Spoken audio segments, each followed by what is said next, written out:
Assalamualaikum warahmatullahi wabarakatuh. Waalaikumsalam warahmatullahi wabarakatuh. Bismillahirrahmanirrahim. Alhamdulillahirabbil alamin. Wa bihi nasta'in ala umuri dunya waddin. Shalatu wassalamu ala asrofil anbiya'i wal mursalin. Nabiyina Muhammadin wa ala alihi wa ashabi ajma'in. Amma ba'du. Qala Allah Ta'ala fi kitabil karim. A'udzu billahi minasyaitonir rajim. La in syakartum la azidannakum wa la in kafartum inna adzabi lasyadid. Wa qala Rasulullah sallallahu alaihi wasallam innamal a'malu binniyat. Alhamdulillah, pada yang terhormat Ustadz Bukhari, para dan pengurus pencinta ilmu, dan para hadirin di Zoom pencinta ilmu yang insya Allah dimuliakan oleh Allah. Pertama-tama marilah kita senantiasa memanjatkan puja-puji syukur kepada Allah Subhanahu wa taala yang mana di pagi hari ini kita diberikan Allah kesehatan, keselamatan sehingga kita dapat bersama ya dalam menuntut ilmu di pencinta ilmu dalam kajian hadis Arba'in yang diasuh oleh Ustadz kita, Ustadz Bukhari. Salawat serta salam semoga tetap tercurahkan kepada junjungan kita Nabi Muhammad Sallallahu Alaihi Wasallam. Semoga kita senantiasa mendapat syafaatnya di akhir nanti. Amin.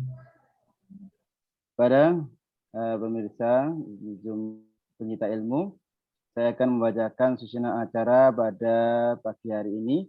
Acara yang pertama adalah pembukaan, yang kedua adalah acara inti yaitu kajian hadis Arba'in, hadis keempat, yaitu tahapan penciptaan manusia dan amal terakhirnya. Kemudian acara ketiga penutup atau doa. Baiklah, untuk membuka acara pada pagi hari ini, mari kita membaca suratul Fatihah. Semoga acara kita senantiasa diiringi oleh Allah Subhanahu wa taala. Al-Fatihah. A'udzu billahi minasyaitonir rajim. Bismillahirrahmanirrahim. Alhamdulillahirabbil alamin arrahmanir rahim maliki yaumiddin. Iyyaka na'budu wa iyyaka nasta'in. Ihdinas siratal mustaqim. Shiratal ladzina an'amta 'alaihim ghairil maghdubi 'alaihim waladdallin. Amin. Terima kasih. Untuk selanjutnya adalah acara kajian hadis Arba'in yang akan disampaikan oleh Ustadz Bukhari. Kepada beliau kami persilahkan.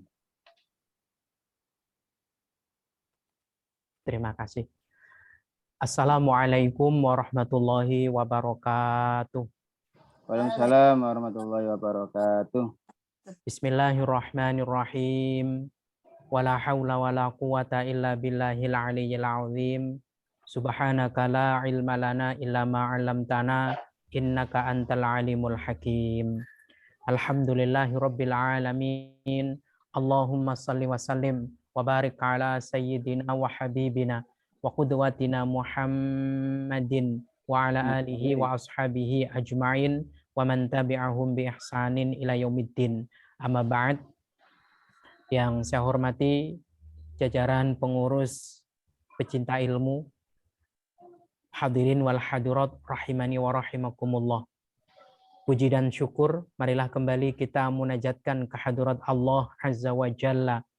Jelang siang ini, hidayah dan taufiknya memampukan kita untuk menyisihkan tenaga, waktu, dan pikiran kita bersama-sama lebur dalam nikmat thalabul ilmi, dalam mencari ilmu. Mudah-mudahan ikhtiar kita untuk terus menambah ilmu juga diiringi dengan berkurangnya dosa-dosa kita kepada Allah Azza wa Jalla. Amin Allahumma amin. Mudah-mudahan juga setiap detik yang kita lalui di majelis ini menjadi pelebur dosa-dosa kita. Tentunya kita akan percaya diri menghadap Allah jika kita menghadapnya tanpa dosa. Amin Allahumma amin. Salawat dan salam mari bersama kita sanjungkan atas Nabiuna Muhammad sallallahu alaihi wasallam, juga atas keluarganya, para sahabatnya, serta semua pengikut setianya hingga akhir zaman nanti. Bapak Ibu jamaah sekalian yang dirahmati Allah, kita bersama-sama akan melanjutkan ngaji hadis keempat kitab Arba'in An-Nawawi tentang penciptaan manusia. Agar kita utuh mendapatkan berkahnya, mari kita simak kembali, saya bacakan hadisnya secara utuh. Bismillahirrahmanirrahim. An Abi Abdurrahman Abdullah bin Mas'ud radhiyallahu anhu qala haddatsana Rasulullah sallallahu alaihi wasallam wa huwa shadiqul masduq. Inna ahadakum yujma'u khalquhu fi batni ummihi arba'ina yawman nutfatan summa yakunu 'alaqatan mithla dhalik summa yakunu mudghatan mithla dhalik summa yursilu ilaihil malaku fayanfukhu fihi ruh wa yu'maru bi arba'i kalimatin bi katsbi rizqihi wa ajalihi wa amalihi wa syaqiyyun aw sa'idun fa wallahi alladzi la ilaha illa ghairuh inna ahadakum la ya'malu bi'amali ahlil jannah hatta ma yakunu bainahu wa bainaha illa dira'un fayasbiqu alaihil kitab faya'malu bi'amali ahlin nar fayadkhuluha wa inna ahadakum la ya'malu bi'amali ahlin nar hatta ma yakunu bainahu wa bainaha illa dira'un fayasbiqu alaihil kitabu faya'malu bi'amali ahlil jannah fayadkhuluha. Bapak Ibu jamaah sekalian yang dirahmati Allah, bagian pertama telah kita kaji bersama, selanjutnya kita akan mengkaji bagian kedua. Bismillahirrahmanirrahim. Summa yursilu ilaihil malaku fayanfukhu fihi ruh wa yu'maru bi arba'i kalimatin bi katsbi rizqihi wa ajalihi wa amalihi wa syaqin aw sa'idin. Sabda beliau, kemudian diutus kepadanya seorang malaikat lalu ditiupkan ruh kepadanya.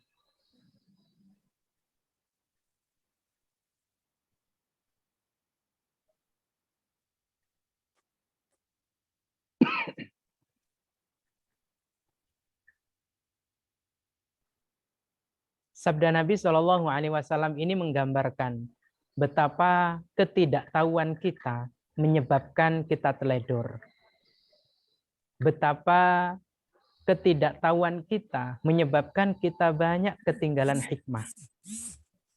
Di antaranya adalah ternyata setiap ada janin yang usianya itu telah memasuki 3 kali 40 hari, ternyata Allah Subhanahu wa taala utus seorang malaikat datang mengunjunginya.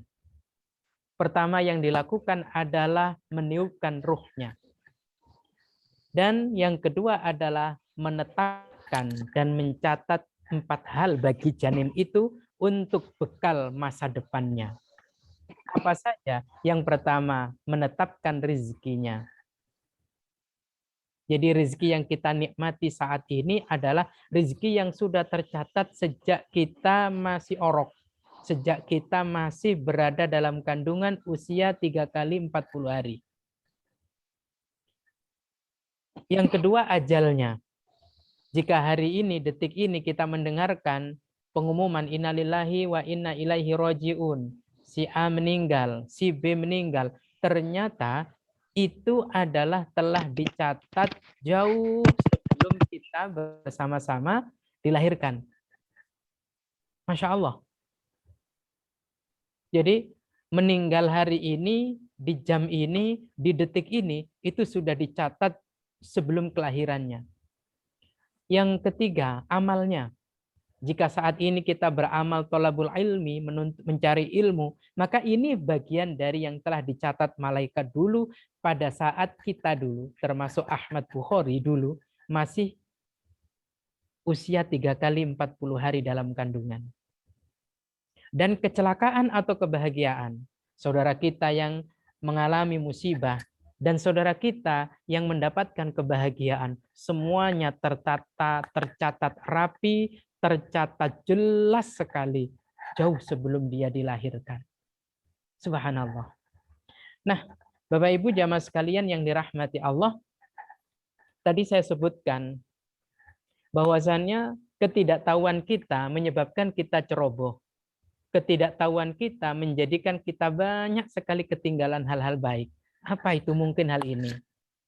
Andaikan kita ngerti sejak dulu, tentunya kita tidak akan memaksakan diri dengan hawa nafsu kita untuk meraih rezeki. Kenapa? Oh, sudah dicatat. Sekarang kan tidak sedikit saudara kita yang nyaris kaki jadi kepala, kepala jadi kaki untuk mencari rezeki. Siang jadi malam, malam jadi siang.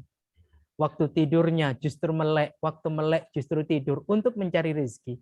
Andaikan kita tahu dan paham, yakin sejak dulu, tentunya kita tidak begitu-begitu amat dalam mencari rezeki. Karena rezeki itu, kata orang kampung saya, itu wis ditaker, gitu. Sudah ditakar. Ditaker. Ya. Sudah ditaker. Gitu. Nah, andaikan kita juga tahu dari dulu bahwa ajal itu telah ditetapkan, tentunya kita tidak perlu takut mati. Kenapa? Kalau belum waktunya, tidak bakalan. Yes. Kalau sudah waktunya, menghindar kayak apapun, meskipun masuk ke lubang semut pun, tetap terjadi. Saya yakin kalau kita ini mengetahui nasihat Nabi SAW ini, tentunya pas masih rame-ramenya pandemi COVID kemarin, kita santai saja, ikhtiar tetap kita jalankan. Doa kita tidak berhenti, tapi takut mati untuk apa? Gitu loh. Masya Allah. Mari kita cermati bersama-sama lebih detail lagi. Pada pertemuan yang lalu saya jelaskan bahwasanya ada proses 3 kali 40 hari. Sampai-sampai kemudian di hari ke-120 malaikat datang berkunjung.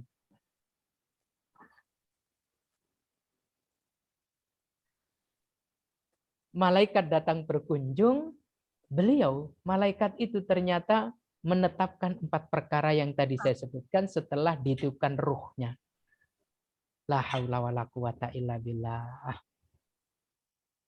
40 hari pertama masih setetes mani. 40 hari kedua itu sudah segumpal darah. 40 hari ketiga sudah segumpal daging. Nah, pada saat inilah malaikat datang meniupkan ruh, jadinya berjiwa dan bernyawa. Lalu kemudian ditetapkan 4 hal yang diperintahkan oleh Allah Subhanahu wa Ta'ala. Mari bersama-sama kita lanjutkan. Nah, kemudian diutus kepadanya seorang malaikat. Adapun malaikat yang dimaksud di dalam sabda ini adalah salah satu malaikat rahmat yang bernama Al-Arham. Nama malaikat yang diutus untuk meniupkan ruh ke setiap janin dan mencatat 4 hal tadi, namanya malaikat Arham namanya. Tetap ada nama. Seperti yang menurunkan wahyu adalah malaikat Jibril. Yang membagikan rezeki adalah malaikat Mikail. Yang mencabut ruh adalah malaikat Israel. Dan seterusnya. Nah, malaikat yang meniupkan ruh itu adalah malaikat Arham namanya. Malaikat Arham. Nah, ini loh ibu-ibu yang saya hormati. Malaikat ini yang berkunjung ke rahim jenengan. Setiap kali jenengan hamil, kehamilan sudah 3 kali 40 hari, tanpa sadar jenengan dapat kunjungan istimewa dari malaikat Arham. Ya Allah. Tentu malaikat ini tidak akan nuwun sewu sama jenengan, Bu. Tidak akan permisi mau ke rahim sampean, mau niupkan ruh, enggak usah. Wis utuk-utuk begitu saja. Dikasih. Ya. Tiba-tiba janin yang di rahim jenengan sudah bernyawa. Siapa yang ngerjain itu semua? Yaitu malaikat Arham. Subhanallah. Jadi kalau jenengan, ibu-ibu, 5 kali hamil, berarti 5 kali dapat kunjungan malaikat Arham. Malaikat Arham. Makanya yang 10 kali hamil, berarti 10 kali didatangi malaikat Arham. kunjungan istimewa, tanpa diduga, tanpa diundang, pulang pun tanpa diantar. Tapi bukan jai langkung. Ya. Nah, apa tugas mulia dan tugas khusus malaikat arham? Ada dua. Yang pertama adalah meniupkan ruh. Yang kedua, malaikat arham itu diberi tugas wayuk marubi arba'i kalimatin. Diperintah untuk menetapkan 4 perkara. Ini tugas mulia malaikat arham. Jadi bisa dibayangkan kalau malaikat arham itu adalah malaikat yang super sibuk. Jika di hari ini saja ada 1000 ibu hamil yang usianya sudah 120 hari kehamilannya, berarti malaikat arham itu ngurusi 1000 ibu hamil. Tapi maaf, karena malaikat arham itu adalah malaikat yang makhluk yang non indrawi, ya akhirnya meskipun dia meniupkan ruh, meskipun dia menetapkan 4 perkara, kita tidak perlu bayar sebagaimana kita bayar ke dokter kandungan. Kita tidak perlu membayar seperti halnya kita bayar ke bidan. Maaf, dokter kandungan bertugas untuk meng-USG ya, melihat lalu kemudian dianalisa seperti ini, terima kasih, sekian bayarnya. Oh, saya enggak bayar, Pak. Iya, bayar bulanan karena BPJS. Gitu kan? Tapi malaikat arham datang berkunjung, ya. Malaikat arham datang berkunjung ke rahim jenengan, meniupkan ruh dan menetapkan 4 perkara ini, kita enggak bayar. Andaikan ada seorang ibu yang 20 kali hamil, enggak ada bayar-bayarnya dan kita enggak perlu bayar premi. Masya Allah. Bersyukur kepada Allah Azza wa Jalla. Nah, mari kita renungkan bersama-sama. Kata meniup, malaikat arwah itu meniupkan ruh ke janin. Kata meniup di sini adalah ungkapan yang memberikan isyarat bahwa dalam menyatukan ruh ke jasad adalah sangat mudah. Jadi jenengan jangan berpikir ruh itu ditiupkan begini, bukan. Saking gampangnya sampai diibaratkan seperti meniup gitu loh. Jadi meniupkan jasad meniupkan ruh ke kandungan, ke jasad, ke janin yang ada di kandungan itu bukan seperti niup balon. Begitu bukan. Saking gampangnya ruh itu disatukan dengan janin atau jasad itu sampai diibaratkan meniup gitu loh. Yang kedua, sangat cepat. Maces gitu selesai. Tidak seperti niup balon yang butuh mata melotot, lalu kemudian pipi menggelembung begitu. Enggak. Jadi maaf, kalau kita tidak ngaji teliti seperti ini, mungkin pikiran kita masih terbelenggu. Malaikat dulu meniupkan ruh ke jasad. Berarti begini. Nah ini pikiran kolot ini. Jadi saking gampangnya, saking mudahnya, pada akhirnya diartikan meniup. Saking mudahnya dan saking cepatnya. Yang ketiga sangat sempurna. Kembali lagi saya gambarkan dengan niup balon. Niup balon itu kadang, oh ternyata belum sempurna, belum gede. Iya toh? Ditiup lagi. Sudah capek pipinya niup-niup, masih kurang gede. Malaikat arham menyatukan ruh ke janin itu mudah, cepat, sempurna. Perfect. Ya Allah. Sesuai dengan yang telah dikehendaki dan diizinkan Allah Subhanahu wa Ta'ala. Ayo kita rubah. Dengan pengetahuan kita rubah persepsi kita bahwa niupkan ruh itu artinya menyatukan ruh ke dalam jasad. Nah, saking mudahnya, saking cepatnya, saking sempurnanya, akhirnya diistilahkan meniup begitu. Bukan seperti kita niup makanan yang panas di sana, lalu kemudian kita nggak begitu. Itu wawasan Ya jadul lah ya, katakan wawasan jadul begitu. Tidak seperti pecandu kopi, mengangkat cangkirnya lalu ditiup dulu. Begitu dingin langsung diminum. Enggak begitu, Bu. Jadi malaikat itu Bapak Ibu sekalian tidak dalam prosesi tiup-niup. Apalagi diistilahkan kayak niup lilin begitu. Lalu kemudian diucapkan panjang sumurnya begitu. Enggak. Masya Allah. Ya. Selanjutnya, Allah Subhanahu wa taala berfirman. Jadi kita fikkan dulu hadis ini dengan firman Allah Subhanahu wa taala. A'udzubillahi minasyaitonir rajim. Tsumma ja'ala naslahu min sulalatin mim ma'in mahin. Kemudian dia menjadikan keturunannya dari saripati air yang hina, yaitu air mani, maaf. Tsumma sawwahu wa nafakha fihi min ruhihi wa ja'ala lakumus sam'a wal absara wal af'idah qalilan ma tashkurun. Kemudian dia menyempurnakan dan meniupkan dalamnya roh ciptaannya. Dan dia menjadikan bagi kamu pendengaran, penglihatan, dan hati. Tetapi kamu sekalian sedikit sekali bersyukur, kata Allah Subhanahu wa taala. Jadi bahasa hadis meniup, bahasa Quran meniup itu bukan seperti niup balon, niup makanan atau minuman yang panas, atau niup lilin, bukan. Tapi itu adalah ungkapan saking mudahnya, saking cepatnya, dan sempurna. Hingga pada akhirnya digambarkan seperti meniup. Nah, Bapak Ibu sekalian yang dirahmati Allah, selanjutnya malaikat arham itu bukan hanya diperintah untuk meniupkan ruh, menyatukan ruh ke jasad, tapi juga diperintah untuk menetapkan 4 perkara. Apa saja?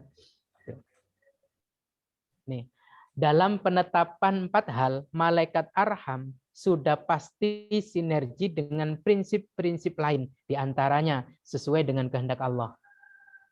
Tidak mungkin malaikat arham itu mencatat kalau tidak sesuai dengan kehendak Allah. Yang kedua, sesuai dengan tugas malaikat lain. Artinya apa? Kalau malaikat Israel itu mencabut nyawa, ya disesuaikan dengan tugas malaikat Israel. Kalau malaikat Mikael itu pembagi rezeki, maka malaikat arham pun tetap sinergi dan koordinasi dengan malaikat Mikail sebagai pembagi rezeki. Yang ketiga pasti benar. Ingat, malaikat itu kalau menetapkan perkara itu tidak mungkin salah. Yang mestinya rezekinya 10 ya 10. Tidak mungkin Allah menetapkan rezeki bagi Ustadz Wiji seumpama 10. Ditulis 9,5 oleh malaikat arham. Tidak mungkin. Kalau seumpama si A ditetapkan, dicatat di situ matinya seumpama hari Ahad, tidak mungkin hari Senin dicatatnya. Pasti benar. Yang keempat pasti baik. Pasti baik. Artinya apa? Ketetapan ini baik bagi semua. Tidak mungkin ketetapan malaikat itu tidak baik bagi orang yang ditetapkannya. Sehingga semuanya sudah pasti akan berjalan serasi dan selaras. Jadi, apa yang kita jalani dari kehidupan saat ini, karena memang kehendak Allah yang tertulis jauh sebelum kita dilahirkan. Kapan? Tepatnya adalah 3 kali 40 hari saat kita nyaman di dalam kandungan ibu kita semua. Itu. Nah, ini perlu kita perhatikan serius. Menetapkan rezeki. Di mana tempatnya? Saya lahir di Pasuruan di Jawa Timur. Ternyata dapat rezeki di Bontang, Kalimantan Timur. Ini sudah ditetapkan dulu sejak bapak saya itu petani, guru ngaji. Ternyata saya hanya guru ngaji, tidak jadi petani. Karena di Bontang tidak punya sawah. nggak punya ladang, nggak punya kebun. Gitu. Dan juga caranya, maaf, saya punya sahabat, ya, punya teman itu, 5 anak. Bapaknya sebagai kontraktor, ibunya dokter. Ternyata anak pertama jadi guru, jadi dosen. Gitu.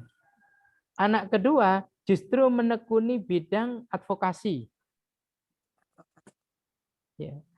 Yang ketiga ini justru membidangi perkapalan. Yang keempat itu mendirikan sekolahan. Yang kelima usaha. Coba 5 anak itu beda-beda cara mencari rezekinya. Ini kapan ditulis? Dulu ketika kelima-limanya itu masih di kandungan si ibu. Nah saat ini anak saya 4 yang hidup, meninggal 1. Berarti 5 anak saya. Ini kan enggak tahu saya. Nanti anak pertama ini cara mencari rezekinya itu apa? Apakah cara mencari rezekinya itu melaut, berarti jadi nelayan? Ataukah bercocok tanam, berarti jadi petani? Ataukah pakaian seragam nyetil necis begitu, jadi karyawan BUMN atau jadi PNS? Wallahu a'lam. Semuanya telah ditetapkan tanpa sepengetahuan kita sejak kita masih 3 kali 40 hari. Termasuk ukurannya. Maaf, jangan dikira orang yang bekerja di perusahaan yang sama, berada di kantor yang sama, jabatannya sama, berangkat jamnya juga sama, pulangnya sama. Jangan dikira ukuran rezekinya sama. Gaji boleh sama, tapi ukuran rezeki pasti beda. Saya ulangi lagi. Gaji boleh sama, tapi ukuran rezeki belum tentu sama. Ya, Masya Allah. Karena apa? Gaji itu bukan rezeki. Gaji itu sebagian dari rezeki. Karena salah dikatakan, wah rezeki saya diberikan oleh Allah di perusahaan A. Bukan. Itu sebagian rezeki. Karena itu saya ada cerita begini Bapak Ibu sekalian. Saya punya sahabat ini, kenalan. Ya teman-teman guyon lah, teman-teman ngobrol begitu. Masya Allah. Karena memang mungkin basic agamanya kurang, lalu kemudian kenalan sama saya, sering ngobrol agama, lalu cerita beliau. Dulu saya sempat Ustadz, berkeyakinan bahwasannya yang akan saya kunyah dan yang akan saya telan, juga akan saya cerna di perut saya adalah hasil kerja saya, yaitu dari gaji saya. Lalu kemudian saya katakan, enggak, Mas, begini, gaji sampean itu sebagian dari rezeki sampean. Bukan gaji sampean itu satu-satunya rezeki sampean. Beberapa bulan enggak ketemu, lalu ketemu lagi. Cerita sama saya, betul apa kata Ustaz? Bahwasanya gaji itu sebagian dari rezeki. Kenapa ini? Ternyata saya dulu berkesimpulan salah. Bahwasannya yang akan saya makan, yang saya telan, dan yang saya cerna adalah dari gaji saya. Ternyata saya salah. Kok bisa begitu? Ya, saya pernah loh, Ustadz cerita, anak saya 3, saya ajak yuk makan ke, katakan warung begitu, makan ke restoran begitu, rumah makan besar, apa seafood, gitu ya. Benar, ketika pesan ini, pesan itu, dan sebagainya, sudah di meja makan, nunggu pesanan, ternyata dia ketemu dengan sahabatnya. Akhirnya ngobrol panjang lebar, ngulon ngetan, ngalor ngidul, lalu kemudian pamit. Ayo pulang ya. Setelah makanan dihidangkan, makan, temennya udah pulang. Setelah rampung makan, mau ke kasir, apa dia bilang? Pak, Bapak sudah dibayar oleh yang tadi, yang ngobrol sama Bapak itu. Ternyata 3 anaknya, dia dan istrinya itu makan bukan dari gajinya. Kenapa? Dibayarin temennya. Nah ini baru mulai menyadari kalau ternyata gaji itu sebagian dari rezeki, bukan satu-satunya rezeki. Terus ya udah pulang kita bersyukur kepada Allah dan saya telepon, terima kasih ya udah dibayarin. Akhirnya enggak keluar duit. Gitu. Lalu kemudian paginya, ayo bangun. Kenapa? Itu ada acara di RT. Apa? Senam bersama. Habis senam, Pak RT menyediakan makan nasi kuning sama nasi pecel. Lagi-lagi sarapan dia sama keluarganya enggak ngeluarin duit. Karena apa? Disediain oleh Pak RT. Gratisan lagi kan? Saya lagi-lagi menyadari, Ustadz, ternyata gaji itu sebagian dari rezeki. Lalu kemudian setelah selesai sekitar jam 9, udah sehat, udah seger keringetan, udah makan, pulang ke rumah. Baru ingat, oh iya jam 11 ada undangan akikoh ke teman saya. Wah, akhirnya makan gratis lagi. Ayo. Pulang jam 1, sholat zuhur, malamnya ada undangan manten. Makan gratis lagi. Makanya jangan sok-sokan rezekiku satu-satunya adalah gajiku. Enggak.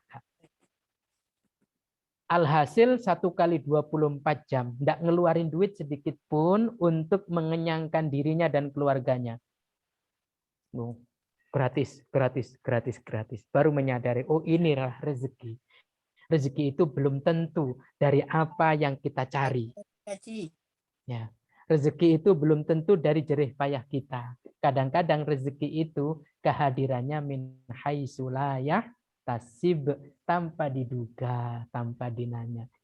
Siapa yang menduga kalau dibayarin temennya? Masya Allah. Maka benar kata Allah, qalilam ma tashkurun. Sedikit sekali memang yang bisa bersyukur. Kenapa? Karena kita kurang bisa mendeteksi dari mana arah datangnya rezeki. Kita lanjutkan ajal sekarang. Ajal juga sama. Ajal itu di mana tempatnya sudah ditentukan. Saya lahir di Pasuruan, sekarang hidup di Bontang. Nah, saya ini nanti meninggal di mana? Tidak tahu. Apakah meninggal di Bontang, ataukah meninggal di Pasuruan, atau meninggal di mana? Tidak tahu. Tapi sudah ditetapkan oleh Allah. Makanya jangan sok-sokan milih tempat mati. Nanti aku pengen mati di Mekah gitu. Iya, kalau memang Allah ijabah, kalau itu yang ketetapannya, mungkin. Seperti halnya seorang guru alim yang punya pondok besar, Kiai Haji Maimun Zubair, itu kan dalam ceritanya, satu, pengen meninggal hari Selasa. Yang kedua, pengen meninggal di Mekah. Subhanallah. Karena memang harapan itu sesuai dengan ketetapannya Allah Subhanahu wa taala, benar beliau meninggal di hari Selasa dan meninggalnya juga di Mekah. Dimakamkan di pemakaman Baqi bersanding dengan para sahabat-sahabat mulia. Ya Allah. Nah, kita ini pengen meninggal di mana? Sudahlah, punya keinginan boleh wujudkan dalam doa, tapi tidak perlu ngebet-ngebet amat. Saya pengen mati di Jakarta, saya pengen mati di Kalimantan, seumpama. Udahlah, dimanapun kita mati, dimanapun kita dikubur, pasti di situ masih bumi Allah Subhanahu wa taala. Tidak bakalan kita dikubur di selain bumi Allah. Iya, Pak. Ustadz Wiji kalau meninggal mau dikubur di Jupiter gitu. Bukan di bumi. Di planet Jupiter itu. Allah. Sudah. Tempat mati sudah ditetapkan. Kapan? Bahkan sebelum kita lahir. Yang kedua, waktunya. Kita tidak bisa milih waktu kapan. Saya pengen mati habis subuh gitu. Habis sholat subuh nggak bisa. Karena malaikat Israel tidak bisa diatur-atur. Beliau bekerja sesuai aturan. Bekerja sesuai aturan. Waktunya kapan? Tidak ada yang tahu. Caranya pun bagaimana juga tidak ada yang tahu. Ada orang yang takut perang karena takut mati. Iya kalau matinya pada saat perang. Lawung contoh, sahabat Khalid bin Walid itu orang yang perang terus senengannya. Ternyata meninggalnya di mana? Sahabat Khalid bin Walid? Di tempat tidur. Tempat tidur. Di tempat tidur. Ada orang takut fobia naik pesawat. Kenapa takut jatuh? Fobia naik kapal. Ya kadang-kadang meninggalnya memang di tempat tidur. Ya makanya tempat, waktu, dan cara bukan kita yang ngatur mati itu. Allah atur. Tapi Allah Subhanahu wa Ta'ala. Sudahlah, yang penting bagi kita adalah banyak-banyak mengumpulkan bekal mati, bukan ngurus di mana tempat mati, kapan waktu mati, dengan cara apa mati. Allah. Tugas kita cuma satu, yuk banyak-banyak ngumpulin bekal untuk dibawa mati. Gitu loh. Percuma kita nanti berwasiat kalau ibu mati nanti kuburnya di sana. Nggak penting. Sekali lagi, yang ada ngerepoti. Maaf, tetangga saya kan banyak yang dari Jawa, dari Sulawesi, juga dari Sunda dan macam-macam. Karena Bontang itu kota kecil, miniatur Indonesia, suku apapun ada. Gitu. Tidak sedikit memang yang meninggal di Bontang dibawa pulang ke Jawa, dibawa pulang ke Sulawesi, itu tidak sedikit. Tapi jangan sampai berwasiat. Kalau memang itu karena ada fasilitas dari perusahaan, silahkan. Kalau itu kemampuan anak juga silahkan. Tapi jangan sampai kemudian berwasiat, nak, nanti kalau bapak mati, tolong ya makamkan di Jawa. Padahal anaknya tidak punya biaya. Coba sampean tanya. Orang hidup dengan orang mati, lebih mahal mana naik pesawatnya? Orang mati. Orang mati. Kalau hidup 1 juta berangkat. Tapi kalau meninggal 25 juta baru berangkat. Itu dari Balikpapan ke Surabaya loh ya. 5 kali lipat. 5 kali lipat, Masya Allah. Dari 1 juta kalau hidup, kalau meninggal 25 juta, Ustaz. Banyak kelipatan itu. Udah 5 kali. Makanya saya ngobrol bercanda sama teman-teman. Yuk, mumpung masih hidup, tengok orang tua yuk ke Jawa gitu. Kalau yang Jawa, tengok orang tua. Kenapa? Kalau nanti kita ke orang tua pas mati mahal. 25 juta sendiri. Nggak bisa milih tempat. Nggak bisa lihat, maaf, kalau bahasa geragas, bahasa mata keranjang, nggak bisa lihat pramugari cantik gitu ya. Karena kalau mati tempatnya di mana? Di bagasi. Iya. Kalau masih hidup, saya yakin Ustadz Wiji bisa melihat siapa itu pramugari yang cantik. Oh, ya Allah, astagfirullahaladzim. Sudah, fokus siapkan bekal untuk dibawa mati. Fokus di situ. Mudah-mudahan Allah memampukan kita semua. Allahumma amin. Amalnya. Ada orang yang amalnya itu selalu buruk. Ada juga kadang baik, kadang buruk, selalu baik, selalu benar, dan seterusnya. Macam-macam. Itu semuanya sudah ditetapkan oleh Allah Subhanahu wa Ta'ala sebelum kita dilahirkan. Maka Masya Allah, kalau kita melihat dan memahami hadis ini, Bapak Ibu sekalian, melihat maling, itu kita tidak sebel, tidak jengkel. Paling kita mendoakan. Ada maling digebukin gitu ya. Tidak jengkel kita. Paling kita berdoa, ya Allah berikan hidayah baginya, agar supaya ini jerah. Beda halnya kalau kita tidak ngaji hadis ini. Itu kan dia punya kelakuan jelek seperti itu ya karena ditetapkan oleh Allah juga. Gitu loh. Meskipun kurang ikhtiar untuk menjadi baiknya. Itu. Maka saat ini mungkin pagi baik, sore kita buruk. Kadang sore kita buruk, pagi kita baik. Pepatah orang kampung saya, kadang-kadang kita ini esok kedelai sore tempe gitu. Pagi masih jadi kedelai, sore sudah jadi tempe. Artinya begitu mudah berubah perilaku kita dari baik ke buruk, buruk baik. Makanya Nabi Shallallahu Alaihi Wasallam juga mengisyaratkan tidak sedikit umatku itu yang di pagi hari itu asbaha mu'minan. Pagi hari dia mukmin, tapi amsa di pagi sore hari juga sudah kafirun, dalam keadaan kafir. Na'udzubillahi min dzalik. Ada juga manusia itu di pagi hari dia itu dalam keadaan kafir, tapi di sore harinya dia sudah dalam keadaan beriman. Ya, semuanya memang butuh kekuatan doa, semuanya memang butuh kekuatan ikhtiar.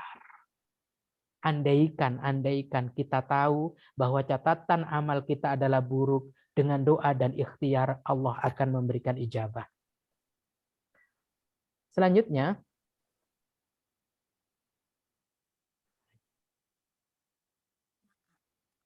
kecelakaan atau kebahagiaan. Kadang ada orang kecelakaan di dunia, tapi bahagia di akhiratnya. Ada orang yang sebaliknya, di dunia selalu bahagia, namun di akhirat dia nangis terus kecelakaan. Ada juga yang bahagia dunia dan akhirat, ada juga yang celaka di dunia dan di akhirat. Pokoknya kita fokus banyak doa, banyak ikhtiar itu saja. Jangan coba-coba untuk cari tahu. Kira-kira aku dicatat jadi orang solih apa orang salah ya? Nggak usah. Fokus ikhtiar memperbaiki diri, fokus ikhtiar dengan banyak-banyak doa. Mudah-mudahan Allah mengistiqomahkan kita. Amin Allahumma amin. Yang terakhir, demi Allah, tidak ada Tuhan selainnya. Sesungguhnya di antara kalian ada yang melakukan perbuatan ahli surga, hingga jarak antara dirinya dan surga tinggal sehasta. Akan tetapi telah ditetapkan baginya ketentuan. Dia melakukan perbuatan ahli neraka, maka masuklah dia ke dalam neraka. Na'udzubillahi min syarri dzalik. Sebaliknya, sesungguhnya di antara kalian ada yang melakukan perbuatan ahli neraka, hingga jarak antara dirinya dengan neraka tinggal sehasta. Akan tetapi telah ditetapkan baginya ketentuan. Lalu kemudian dia melakukan perbuatan ahli surga, maka masuklah dia ke dalam surga. Mudah-mudahan kita tergolong. Amin Allahumma amin. Semuanya itu dicatat sebagai ahli surga atau dicatat sebagai ahli neraka, itu dicatat ketika kita masih orok. Ketika kita masih janin. Terus bagaimana Pak kalau ternyata saya dicatat sebagai ahli neraka? Lah ini Allah memberikan kesempatan. A'udzubillahi minasyaitonirrajim. Yamhullahu ma yasha'u wa yusbit wa indahu ummul kitab. Allah menghapus apa yang Dia kehendaki dan menetapkan apa yang Dia kehendaki. Dan di sisinya lah terdapat ummul kitab, yaitu Lauhul Mahfuz. Andaikan Ahmad Bukhari dicatat dulu ketika dalam kandungan sebagai ahli neraka, Bukhari berdoa, ya Allah, bimbing kami dengan hidayah-Mu. Bukhari ikhtiar, rajin beribadah, menjauhi maksiat, maka Allah hapus catatan yang di waktu dulu dicatat di kandungan, Allah ganti Bukhari menjadi ahli surga. Mudah-mudahan kita semuanya. Allahumma. Sebaliknya amin. Kalau kita ceroboh, ikhtiar ndak ikhtiar, doa ndak doa, ya sangat mungkin Allah Subhanahu wa taala menetapkan apa yang dikehendaki. Kalau kamu ditetapkan sebagai ahli neraka, padahal kamu tidak berikhtiar dan tidak berdoa, tetaplah kamu jadi ahli neraka. Maka tadi sejak awal saya katakan, yang paling menentukan adalah takdir Allah itu doa dan ikhtiar kita. Jadi kalau ada yang bertanya, apakah takdir itu bisa dirubah? Kehendak Allah lah yang bisa merubah, bukan kehendak kita. Manusia tidak bisa mengintervensi takdir, kehendak Allah tidak bisa. Manusia juga tidak bisa juga mengintimidasi Allah agar merubah takdir, tidak bisa. Tapi manusia itu bisa berdoa dan berikhtiar untuk merubah takdirnya. Kalau takdirnya buruk menjadi baik, kalau takdirnya baik menjadi jauh lebih baik. Mudah-mudahan Allah memperkenankan semua munajat kita dan Allah menilai semua ikhtiar kita dengan kehendaknya dan kemaha kasih sayangnya. Allahumma amin. Wallahu a'lam bishawab. Semoga bermanfaat dan berbarokah. Amin Allahumma amin. Monggo sisa waktu 10 menit jika ada yang didiskusikan, kita diskusikan bersama. Alhamdulillahirrahmanirrahim. Jazakallah khairan wasirah Ustaz Bukhari yang telah menyampaikan pemaparan tentang hadis poin keempat, yaitu tahap penciptaan manusia dan amal terakhirnya. Mengenai tadi ya, jadi tahapan-tahapan manusia dari nutfah, kemudian alaqah dan mudghah. Terus ditetapkannya 4 hal, yaitu rezekinya, ajalnya, amalnya, dan sengsara atau bahagia. Untuk selanjutnya adalah acara tanya jawab. Silahkan kepada para pemirsa ya di Zoom Yaimu, ada yang berkenan untuk bertanya, silahkan chat atau raise hand ya. Silahkan raise hand atau chat.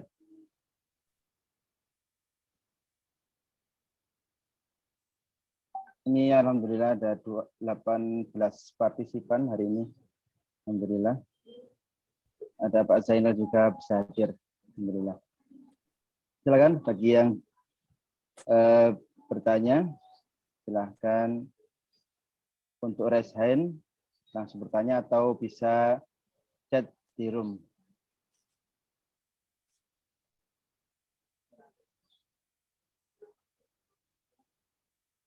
Ini kita masih bagian yang kedua dari hadis yang keempat ya. Bagian kedua, nanti kita ada bagian yang ketiga dari hadis Arba'in, hadis keempat. Silakan. Ada yang mau bertanya?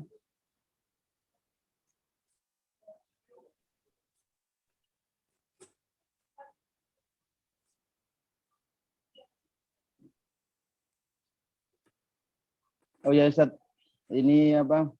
Untuk cerita mengenai adanya seorang yang dulunya itu berperang, kemudian dia kok bisa meninggal dalam keadaan yang sul khotimah, itu gimana Ustaz? Jadi ada yang mau sejengkal lagi ke surga tapi takdir mengatakan bahwa dia itu masuk neraka kok. Itu apa? Berarti dia nggak berusaha gitu ya. Nggak berusaha, nggak berdoa gitu. Atau gimana Ustaz? Ada 2 sudut pandang yang perlu kita pahami. Pertama adalah yang kita kenal dengan diskresi Allah Subhanahu wa taala. Allah menetapkan hal yang tidak bisa dirubah. Yang kedua adalah hasil itu kita raih dengan cara ikhtiar dan doa. Sehingga kita seimbang dalam memahaminya. Artinya,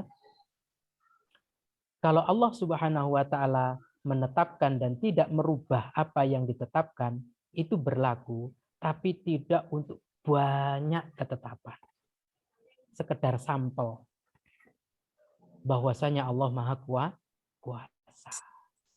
Adapun kalau Allah Subhanahu wa taala ternyata merubah apa yang telah ditetapkan, yaitu dari maha kasih sayang Allah Subhanahu wa taala.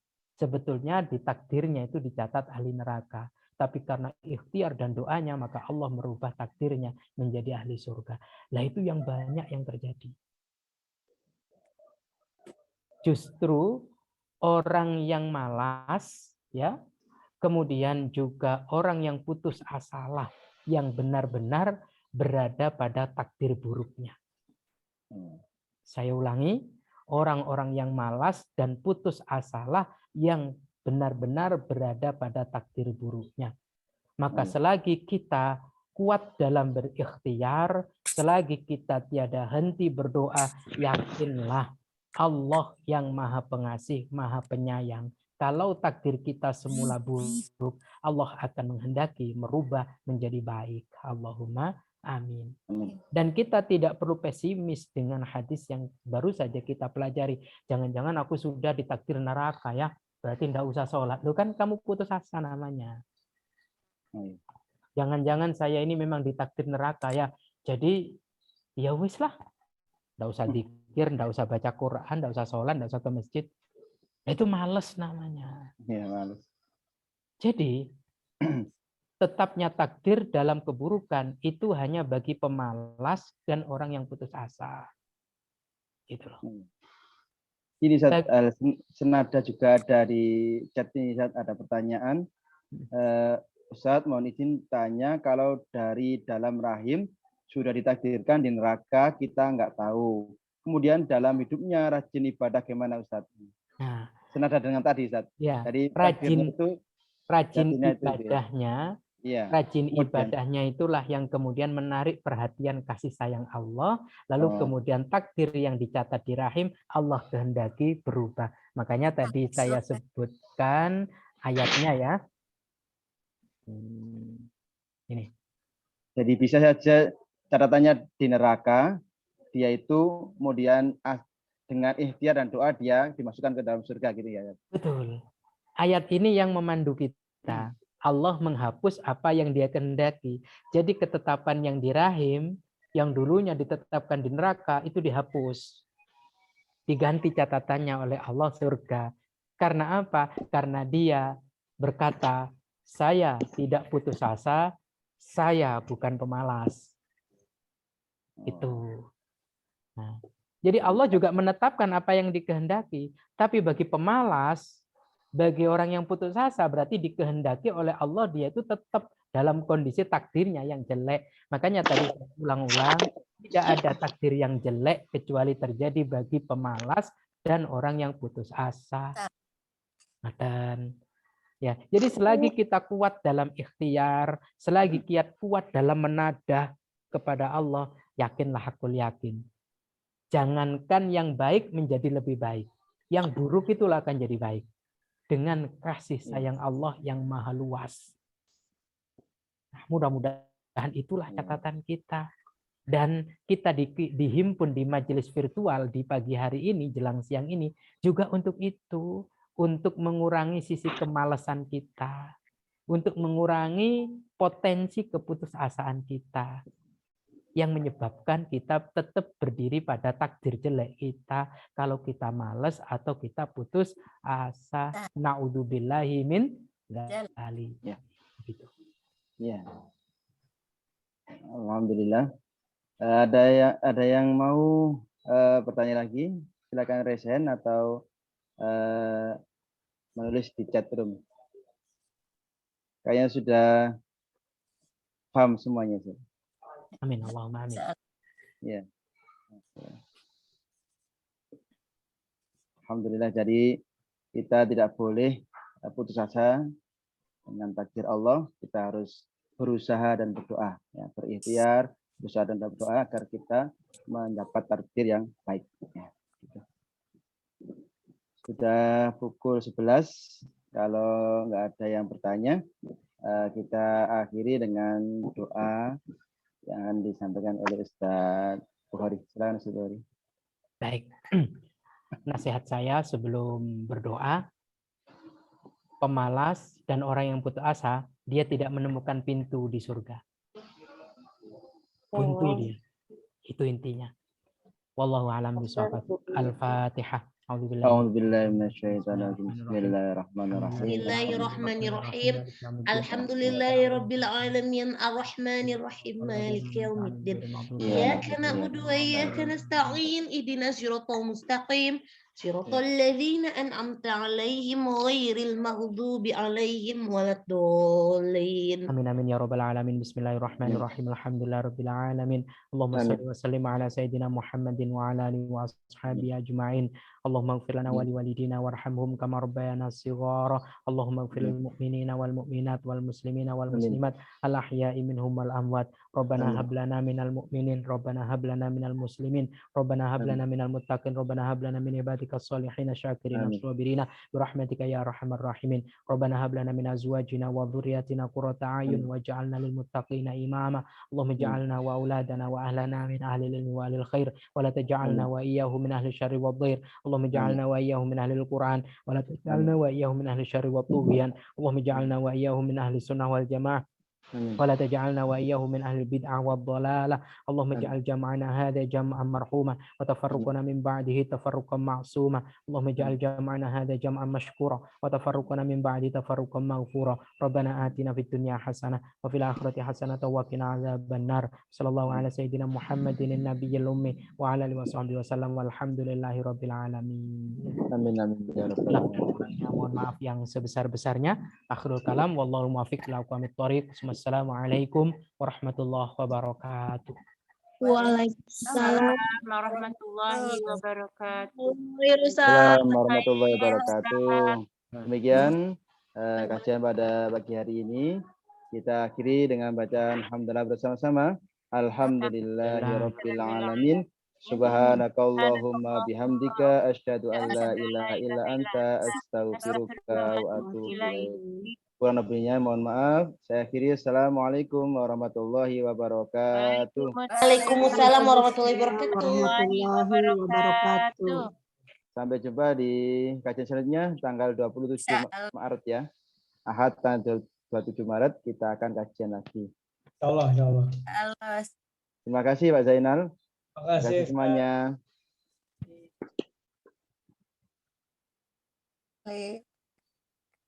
Assalamualaikum warahmatullahi wabarakatuh. Saya live dulu ya. Assalamualaikum.